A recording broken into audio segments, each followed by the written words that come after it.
যাই দেখি, আব্বা কয়ে গেছিল মোরল সাহেবের কাছে যাবার নিগে বিপদ আপদে পড়লে।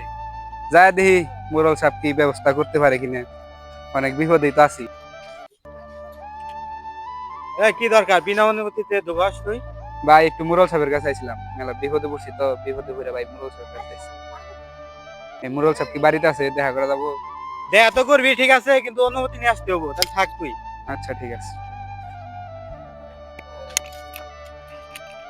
এই বিল্টু, এই মোড়ল সামনে ডাক দে।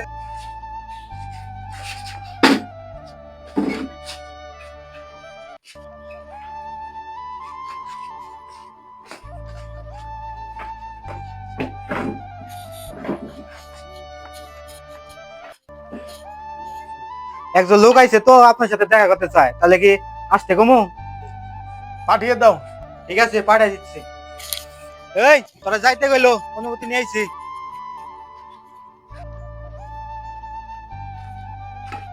আসসালামু আলাইকুম মোরল সাহেব, ভালো আছেন? ওয়ালাইকুম আসসালাম। কি অবস্থা বাবাজি? তুমি হঠাৎ করে এতদিন পরে, তোমার বাবা মারা যাওয়ার পরে তো কোনো খোঁজ খবর ছিল না তোমার।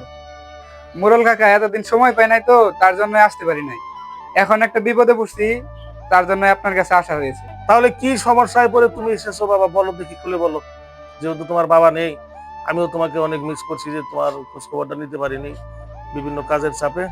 তো বলো দেখি, শুনি কি সমস্যা তোমার। মোরল কাকা, বাবা মরার সময় তো আমাকে বইলা গেছিল যে বেলতলায় চাষ করতে, নলায় নলায় মাছের মুড়া খাইতে। বড় বড় মাছ কিনা মুড়াও খাইছি, মাংসও খাইছি, সবই খাইছি, কিন্তু কোনো কিছুতেই কাজ হয় নাই। আমার শুধু অবনতি হয়েছে, ধন সম্পদ বৃদ্ধির তো হয়ই নাই, মাঝখান থেকে আরো সবকিছুই লস হয়েছে। বইয়ের জ্বালায় অতিষ্ঠ হয়ে গেছি গে, খাইতে গেলে ডেল মারে, বইতে গেলে ডেল মারে। এখন একটা বিরাট অবস্থা আমার। তাহলে এতদিন তুমি আসো নাই কেন? বউ যে তোমাকে এরকম ভাবে নির্যাতন করছে, তুমি এতদিন আমার কাছে আসো নাই কেন?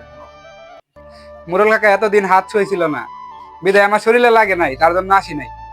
এখন যে ডেল দেয় সেটাই লাগে, তার জন্যই আসি। তাহলে তোমার সবই তো শুনলাম, তোমার তো জটিল সমস্যায় আক্রান্ত তুমি। তোমার বাবা আমার অনেক ঘনিষ্ঠ বন্ধু ছিল, পাশের গ্রামের মোড়ল ছিল। দুইজন একসাথে অনেক দরবার আমরা করেছি, অনেক মানুষের সমস্যার সমাধান করেছি। আজকে তুমি মোড়লের ছেলে হয়ে সমস্যায় জর্জরিত হয়ে আমার কাছে এসেছো, দেখি তোমার জন্য কতটুকু করতে পারি আমি। তো বিষয়টা হলো, তোমার বউ যে এতদিন হাত সইছিল না, ডেল দিছে, ডেল লাগাইতে পারে নাই, এখন তো হাত ক্লিয়ার হয়েছে। তাহলে তোমার কাজ হলো যে আজকে বাড়িতে গিয়ে তোমার বউ তোমার যেটাতে ডেল দিব, ওইটা দইরাই, ওইটা দিয়ে বরে এমন পিটান পিটাবা যে পিঠের চামড়া তুলে ফালবা, দেখবা আর তোমার ডেলাবো না।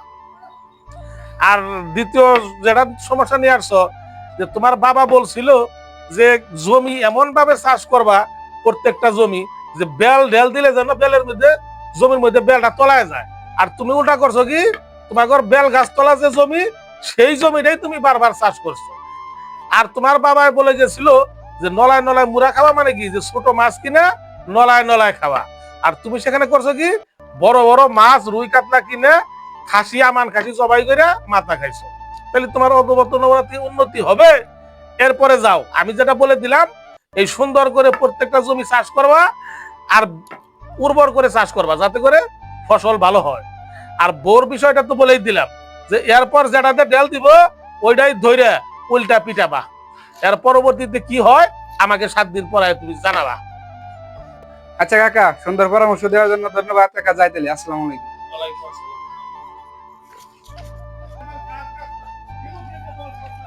এই রাডা হরানি কোন গেছে, খালি আজকে আইল হইছে আর একটা ফাড়াম। ওই যে যাই রাডা হরাইতাছে, ঘরটা খুলছে, দেখা যায় আবার মুসুর মুসুর করে আহে, আহে খালি আসে গেছে। আজকে একটা খেলা দিন।